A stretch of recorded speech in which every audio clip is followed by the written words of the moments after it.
ആശാസമരത്തിന് പുറകിലുള്ള ഗൂഢാലോചന ഇനിയും പുറത്തു വന്നിട്ടില്ല. കഴിഞ്ഞ ദിവസം സമരം നിർത്താനായി ചർച്ച നടത്തിയെങ്കിലും അതൊന്നും ആവാതെ തീരുകയാണ് ഉണ്ടായത്. ചർച്ചയ്ക്ക് ശേഷം സമരസമിതി നേതാവ് മിനി ആരോഗ്യമന്ത്രി വീണ ജോർജിനെ മാധ്യമങ്ങൾക്ക് മുൻപിൽ വെച്ച് പച്ചയ്ക്ക് ചീത്ത വിളിക്കുകയും തുടർന്ന് റോഡ് ഉപരോധം നടത്തുകയും ചെയ്തു. മിനി അടക്കം 3 പേർ റോഡിന് കുറുകെ കിടന്ന് വാഹന ഗതാഗതം സ്തംഭിപ്പിക്കുന്ന കാഴ്ചയാണ് തലസ്ഥാനത്ത് ഇന്നലെ രാത്രി ഉണ്ടായത്.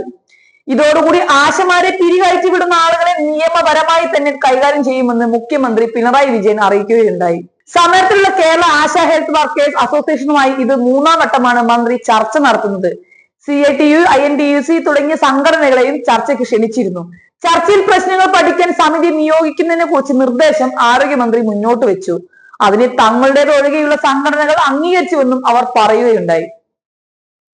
ആശാ വർക്കർമാരുടെ പ്രശ്നങ്ങൾ പഠിക്കാൻ സമിതിയെ നിയമിക്കാമെന്ന നിർദ്ദേശം ചർച്ചയിൽ പങ്കെടുത്ത മറ്റ് യൂണിയനുകൾ അംഗീകരിച്ചു. ഓണറേറിയം ഉടൻ വർദ്ധിപ്പിക്കാൻ സാധിക്കില്ലെന്ന നിലപാടാണ് സർക്കാർ സ്വീകരിച്ചത്. സർക്കാർ നിർദ്ദേശത്തിൽ വിയോജിപ്പ് അറിയിച്ച ആശാ വർക്കർമാർ സമരം തുടരാൻ തന്നെ തീരുമാനിക്കുകയായിരുന്നു. ധനമന്ത്രി KN ബാലഗോപാലും ചർച്ചയിൽ പങ്കെടുത്തിരുന്നു.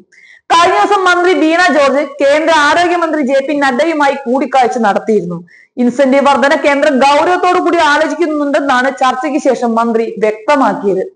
ഓണറേറിയം വർദ്ധിപ്പിക്കണമെന്നും 5 ലക്ഷം രൂപ വിരമിക്കൽ ആനുകൂല്യം നൽകണമെന്നുമുള്ള ആവശ്യത്തിൽ ഉറച്ചു നിൽക്കുകയായിരുന്നു അസോസിയേഷൻ.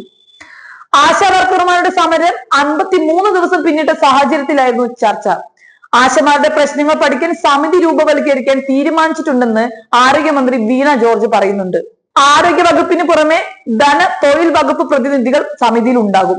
3 മാസമാണ് റിപ്പോർട്ട് സമർപ്പിക്കാൻ അനുവദിച്ചിരിക്കുന്ന സമയമെന്നും മന്ത്രി വ്യക്തമാക്കുകയുണ്ടായി.